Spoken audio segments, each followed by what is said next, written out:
Hey guys, this is Camfrey15 back at it with another video for you guys, and I'm back with another My Hero Academia manga chapter review for you guys. And well, this chapter was crazy with the reveal at the end of who the seems to be the UA Traitor seems to be.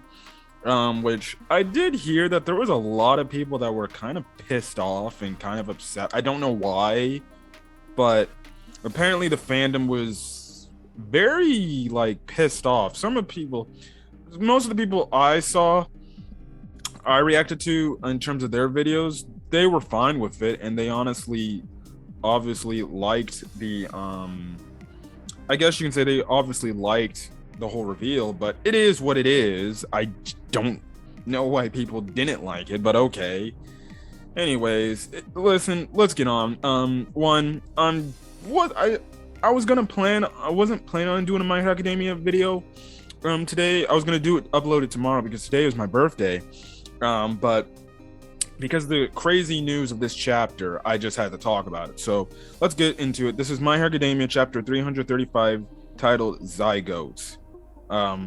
So anyways, what happens is it's obviously All Might telling class A, like, hey, listen, we got to prepare for the incoming battle. And they, All Might eventually tells Deku and the others, like, yes, Star and Stripe was able to manage to damage Shigaraki to the point where, it's just, in a way, Star and Stripe was just beating him within his inside and everything. He goes and say that when Shigaraki stole New Order, evidence suggests that New Order ravaged a considerable number of the quirks held in his body, which was a massive library. And essentially, Jiro and Momo, so this means this is the best chance we got to take them down, and stuff like that. Now, the thing is, they go on to make a mention now the mass civilian evacuation effort continues, and all remaining heroes are now in the hunt for the villains. Now, All Might goes to say All for One may have suffered this setback, but figuring out his next move is nearly impossible. And essentially, this is when All Might goes on to make the mention of the fact, you see, the only thing, yes, what we're seeing of taking down All for One, it's easier said than done because we have to go up against Shigaraki, who still has, a lot of quirks, and he even says, he is still the deadliest villain out on the block. You still have all for One out there with his abundance of his quirks and stuff like that with his original body. You got Dobby, Toga is there, and we see Toga in this chapter, which they don't really explain how she was able to find the Meta Liberation League of villain members and stuff like that. So yeah, there are 6 remaining high-end Nomus. And then they obviously got the remnants of the Liberation Front that are still there. And as well as the fact that there's convicts still around who escaped Tartarus and all the other prisons around Japan. So it's like kind of a battle where it's like we're outnumbered. Also from the standpoint that there is a lot of heroes that their forces are essentially halved. They say their forces are halved on our side compared to way back in the battle of Jakku and the war arc, essentially, because you have all these heroes either getting killed in this whole fight or even just straight up retiring and just hanging up the capes and everything. So, All Might's kind of saying, look, guys, it's not going to be easy to do this, but you guys are going to have to train. If you guys are going to want to protect Japan and save the world, well, you guys are going to train and you guys have to get stronger, and stuff like that. So use the time we have left to hone in on your strengths and everything. Obviously, Bakugo screams out and he's like, of course, we know what we're doing. We've been training this entire time and stuff like that. And they make a mention like, well, you haven't seen what we've been doing because you were out with Deku, trying to stop All for One and everything and stuff like that. And they go on to mention the fact that, listen, we're going to continue to follow Deku till All for One is in Shigaraki is done and everything. So yeah, we find out that Deku actually, is going to be sparring with Bakugo, which means maybe we could get Bakugo versus Deku battle number 3. And obviously he's helping him try to do better with complete One for All and everything. Bakugo's like, oh, you need to shut up. Now we also find out that, well, obviously, Bakugo is preparing a new move called Cluster, that he wants to try against Deku, where he's like, if it can work against a one for all user, then it can definitely work against against all for one and everything. So that's definitely very interesting, and it's gonna be interesting to see what it looks like and stuff like that. But yeah, but hey, if you saw the movie, you saw how crazy Bakugo was going in that film. So yeah, but that's the whole thing there and everything. And obviously, All Might's just reminiscing from the very start since he first met UA, and he's like, the zygotes that met that day have long since hatched. In the unofficial translations, they called them, fletchlings or hatchlings and stuff like that. I'm guessing zygotes means another word or meaning for, obviously, small little chicks that hatch from eggs. I don't know, and stuff like that. So yeah, he again, it's the whole phase of All Might's speech of saying, all for one, you made a grave mistake, because the future generation of heroes is a mighty force to behold, and you will know that. Anyway, speaking of All for One and his forces, we cut back over to the League of Villains side of things, and Shigaraki is in freaking pain, and he's screaming out, he's like, I want to kill them, kill them all, I hate them and everything, and stuff like that. So obviously, and he's very pissed off, and Shigaraki's like, as long as a single person remembers All Might's stupid face, I will never know peace from this torment and everything. So obviously, All Might's like, it seems like our minds are fusing together, and you're understanding, your hate, and me and you now share the same hatred we have for All Might and everything, and stuff like that. So that's the thing now. All Might goes on to tell Shigaraki, there, this is all for the best. New Order refused to be stolen, but we cleared away what was perhaps the most formidable obstacle. Let that light in your heart. No Swenson Dillon on a spoiled plot. Now, he goes on to say, I'm sorry I have to do this. After all, you're prepping, but the rest of you will need to remain on standby a little bit longer. Now, Daughter replies to this comment saying, nah, screw that. Another dear old day, our dad strutting around under the sun, I can't stand it. He's talking about, obviously, Endeavor, saying, I want to go out there and kill him. And obviously, All for One is like, oh, Toya, we are very much alike. We have a lot in common. But there's one thing where I differ from you.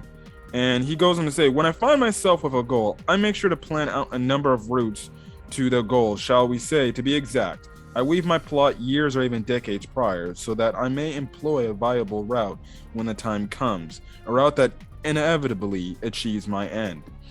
And he goes on to say, now advent of my perfected vessel is delayed, and UA has welcomed Izuku Midoriya back into its sturdy walls.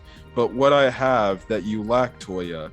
And in the meantime, Shigaraki's using the search quirk ability, and the chapter ends off with All for One saying, but what I have that you lack, Toya, are friends to spare. And in the last panel, we see Hagakure. And it's implied that, well, it seemingly seems like it is now admitted to the fact that, well, Horikoshi is now admitting that Hagakure is the UA traitor from the start. Now, again, like I said, I don't know why people are upset at this chapter, or if they revealed it. I have to look into more details on that. If you want to provide reasons to why people were upset about this whole traitor thing, well, then go ahead and put that in the comment section. But before I get out of here, let me talk about the whole, thing about the whole traitor stuff, about Hagakure seemingly looking to be the traitor. Also, too, in her image, it's seeming like we can actually see a shading of her silhouette. So, one, that maybe, now, we know that obviously the traitor theory has been a long-going thing since really, at some point after the attack on the USJ. And a lot of people thought it was Hagakure because, well, Hagakure wasn't really seen at the USAJ attack, and none of the students made a mention. I didn't even know where she was at. and stuff like that. So you can make a mention. Now, obviously, like we said, the whole thing with the UA Traitor standpoint as well, especially with Hagakure as well, you know, she was nowhere to be seen in the USJ attack. Apparently, they say that she was, she says she was with Todoroki in the area where he was at, but Todoroki didn't even make a mention to see her by. If you go back at the part at the end of season 2 when Shigaraki first encountered Deku when they had kind of their first one-on-one discussion at the mall, Hagakure was one of the people that went to the mall with those characters. So you could say, oh, maybe she leaked All For One that Deku would be arriving at UA. Now, obviously, she didn't know that he had One For All. But then again, who's to say that maybe she was following Deku around because at the time he was unique in his abilities and everything, and maybe she followed him around because she's invisible, and maybe spied in on some discussions in the past when it came to Deku and All Might, which later then maybe in fact made All For One know, Izuku Midoriya is your successor, isn't it, All Might? And stuff like that. Obviously, the forest training arc is within itself that somebody within that group leaked the information out, because we know that in the forest training arc with the Wild Pussycats, the location was supposed to be hidden, but all of a sudden League of Villains are there and everything, and stuff like that. And it's very much interesting to see the fact. So, it kind of is adding up that Hagakure could be the traitor. Now, I think the reason why people are probably mad is because they're saying it's a little bit too predictable. If you're going to go the traitor route, why make it Hagakure? It's kind of that. I think either people are mad because it's too predictable, or the fact it wasn't the person they wanted to be the traitor. Listen, I'm not saying anything is everything that's predictable isn't good.